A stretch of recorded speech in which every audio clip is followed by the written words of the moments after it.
Procéder à un signalement implique pour un lanceur d'alerte un engagement dans une lutte que l'on pourrait apparenter à celle de David contre Goliath, tant les protagonistes impliqués disposent de ressources inégales. Le lanceur d'alerte, lui, est le plus souvent isolé. Il sait que son engagement impactera sa vie, que ses finances ne lui permettront pas de rivaliser face à des entreprises prêtes à tout pour préserver leurs secrets, leur image, leurs bénéfices. Heureusement, et souvent grâce à l'aide d'associations et de syndicats, certains lanceurs d'alerte parviennent à surmonter les menaces, les licenciements, les conséquences psychologiques, familiales et financières pour informer, pour alerter. Le tribut qu'ils paient dans leur combat est inacceptable. Nous devons les remercier pour ces sacrifices.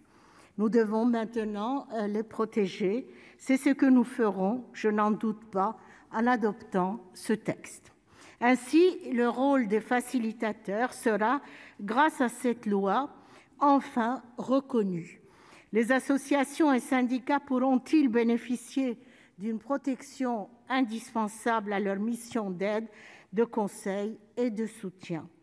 En supprimant l'obligation de saisir leur employeur avant de recourir à des canaux externes, le processus d'alerte est facilité et rendu, je l'espère, plus incitatif. Le récent scandale de maltraitance dans les EHPAD Orpea prouve la pertinence de cette évolution. Comment envisager de lancer un processus de signalement interne quand toute une entreprise est gangrénée par le mensonge, le chantage et le cynisme? Enfin, en accordant de façon définitive les provisions pour frais de justice, cette loi permettra de lutter contre les procédures bâillons et de répondre aux besoins financiers essentiels à la défense des lanceurs d'alerte.